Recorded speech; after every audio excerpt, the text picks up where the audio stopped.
My husband ditched me during an emergency surgery for some boring business dinner.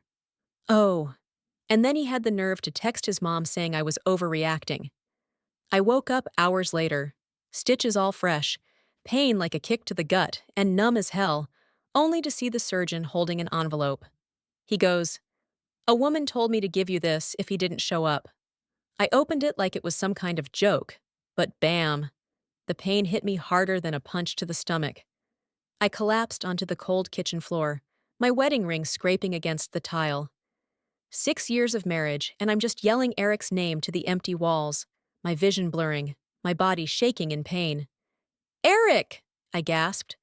But nah, he was already off for his daily jog, that same predictable routine he's been doing for 3 years straight, headphones in, world out. I fumbled for my phone with trembling hands, each move sending fresh waves of fire through my body. The dispatcher's voice echoed like it was underwater, while I barely whispered our address between ragged breaths. And here's the kicker, guys. For weeks, I've been telling Eric something was wrong.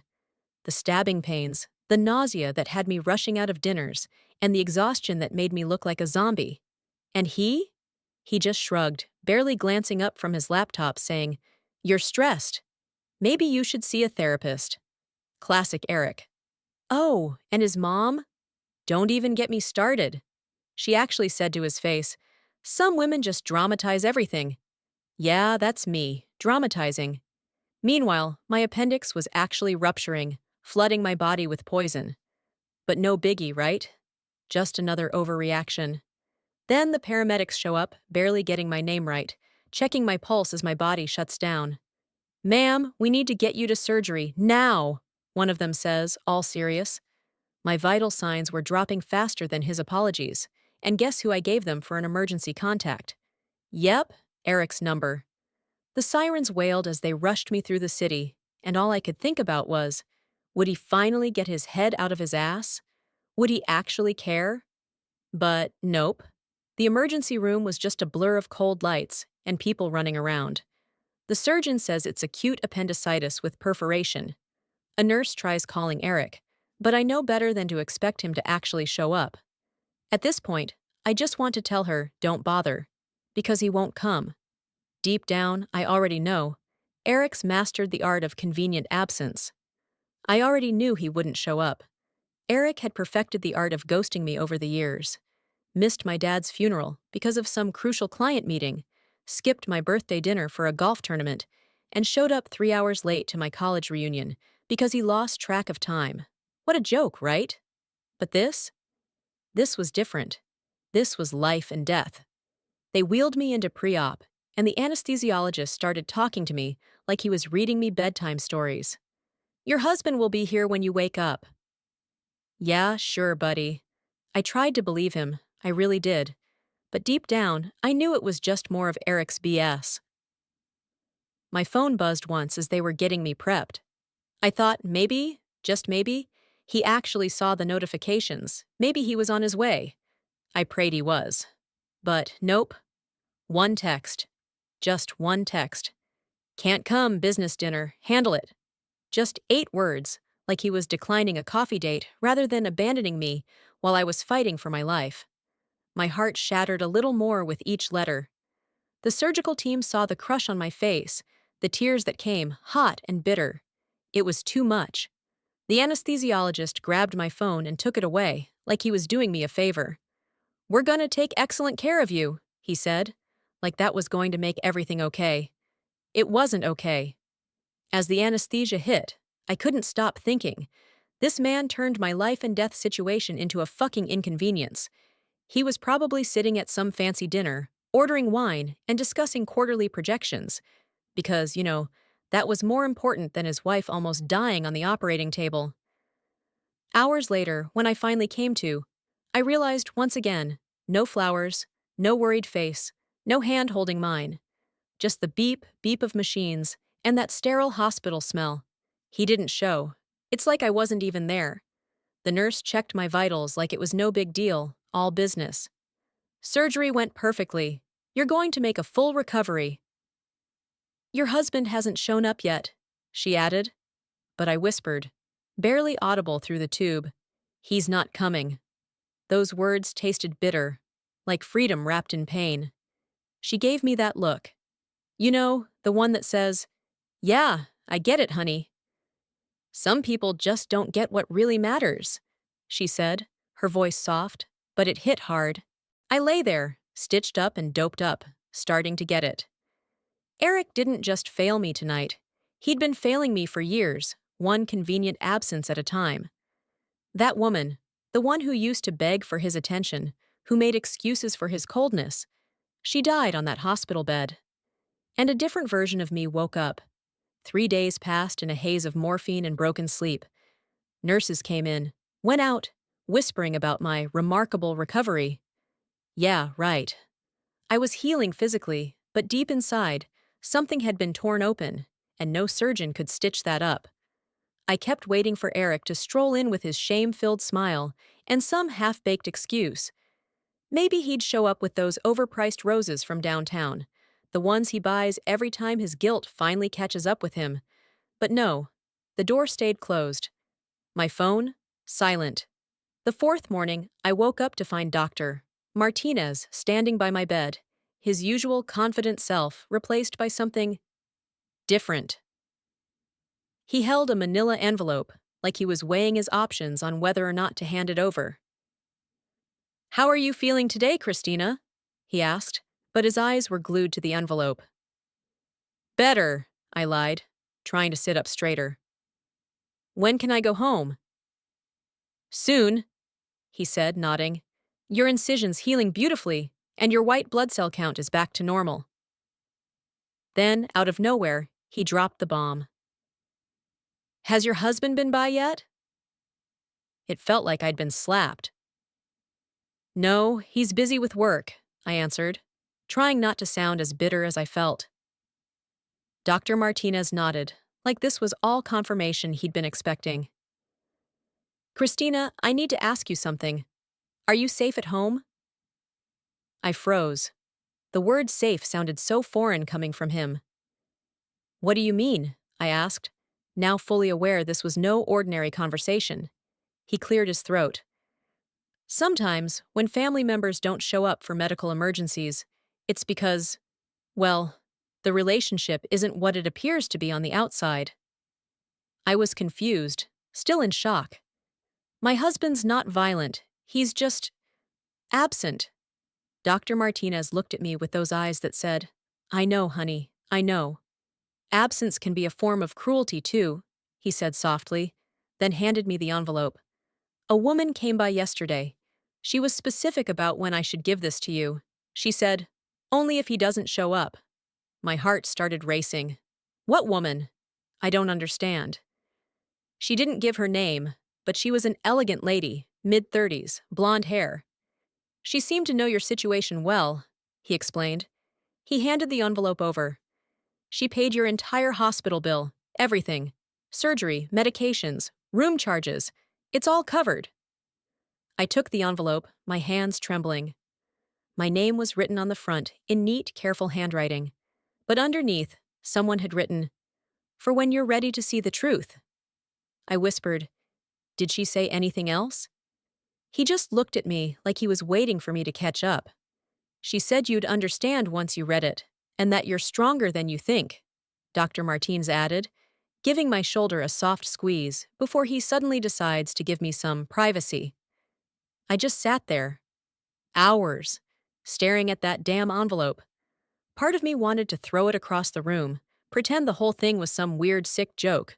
But the other part, the part that had been waking up since Eric had pulled his disappearing act, was like, "Nah, you need to know what's inside." So I opened it. My fingers were shaking. I tore that seal apart like it owed me money.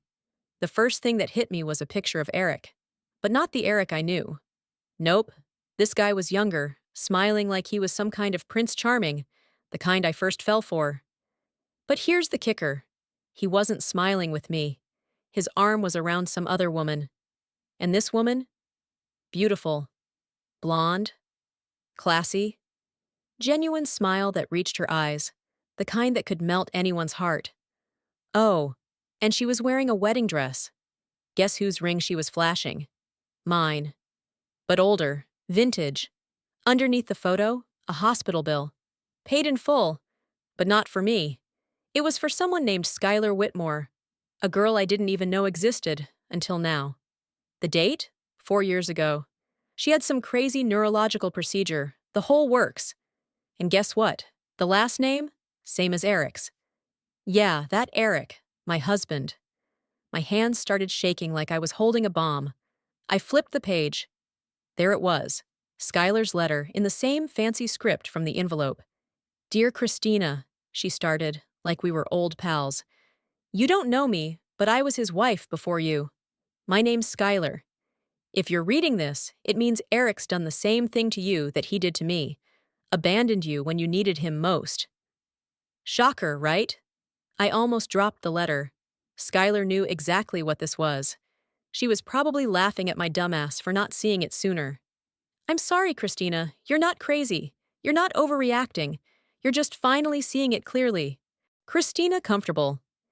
He started making increasingly bold statements about his future, about what he wanted from life, about the changes he was considering. Sometimes I think about what life would be like if I could start over, he mused during one of their dinner dates, without all the baggage and complications. What's stopping you? Riley asked innocently. Legal issues, financial entanglements. My wife's name is on everything. He paused, studying Riley's face.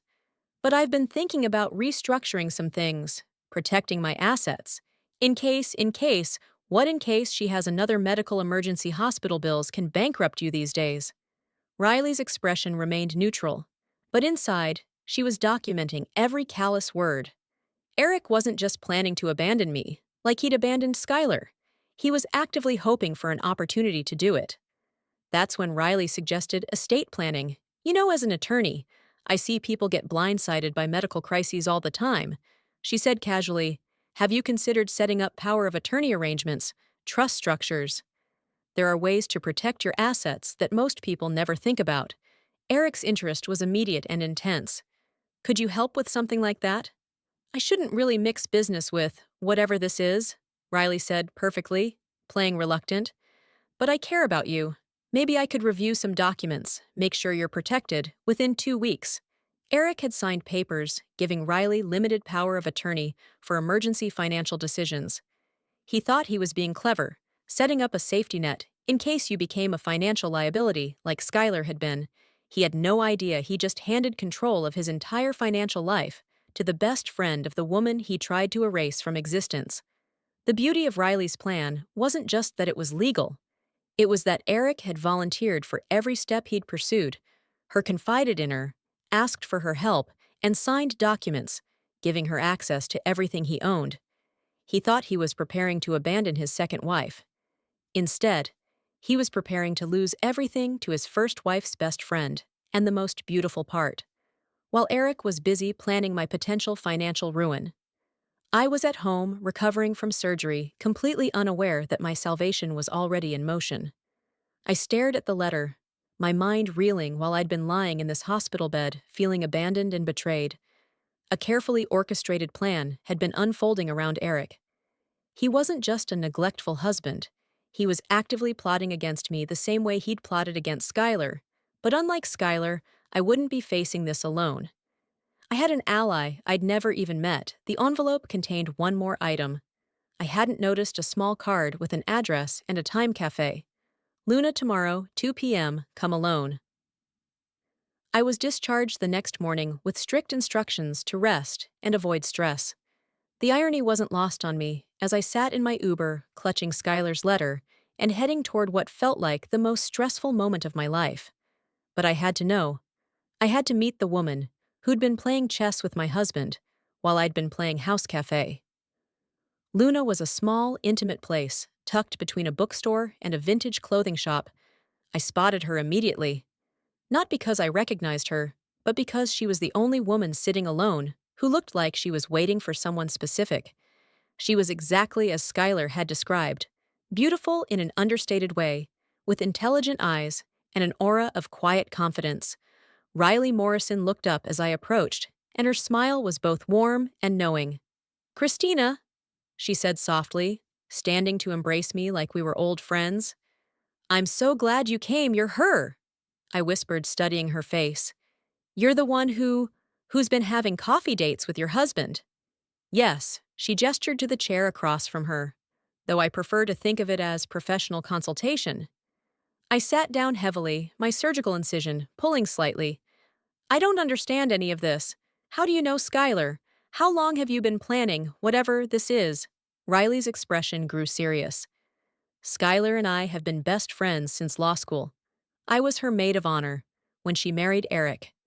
I was also the one who found her collapsed in her apartment when Eric was conveniently out of town on business." She paused to sip her coffee, and I noticed her hands were perfectly steady while mine were trembling. "I visited her every week for 4 years. Christina, every single week, I sat beside her bed and promised her that if she ever woke up, I'd make sure Eric never did this to another woman. But she did wake up," I said, still struggling to process everything she did. "And the first thing she asked me to do was watch you protect you, because we both knew it was only a matter of time before Eric showed his true colors again." My phone buzzed with a text message. Eric's name flashed on the screen, and I felt my stomach clench. Riley noticed my reaction. "He's been trying to reach you." Her legal work and emotional labor. "You earned yours by surviving him." Riley added her own documents to the pile. His car, his boat, his golf club membership, all transferred legally through the power of attorney. He signed everything he used to impress other women while neglecting his wives. I stared at the papers, overwhelmed. "This is too much, I can't accept." Christina Schuyler's voice was firm but kind. "Eric stole 4 years of my life. He planned to steal yours. We're not taking anything that wasn't built on our backs. Our sacrifices, our love, that he, 3839, exploited." He was right. Every asset on that table had been purchased with money Eric had earned while we supported him, managed his household, entertained his clients, played the role of devoted wives while he planned our destruction. Riley's phone buzzed with a text message. She glanced at it and smiled grimly. "Eric's mother just tried to call him when he didn't answer. She called his office. Apparently he's been terminated for misappropriation of company resources." "What does that mean?" I asked. "It means he was using company credit cards to fund his dates with me." Riley explained. His 3917 employers discovered the expenses during their investigation into his frozen accounts. Dinner receipts, hotel rooms, jewelry purchases, all charged to the firm while he told them he was courting potential clients. Schuyler shook her head. He couldn't even cheat honestly. Over the next hour, we signed documents, notarized transfers, and legally solidified the distribution of Eric's former life. It felt surreal, 3 women sitting around a dining table calmly dismantling a man's existence with the same methodical precision he'd used to try to dismantle. 3950 hours. "What about Eric?" finally asked. "What happens to him now?" Riley consulted her phone again. "His credit cards have been canceled. His lease on that downtown apartment he thought we didn't know about has been terminated. His lawyer dropped him when the retainer check bounced his family." Funny thing about families.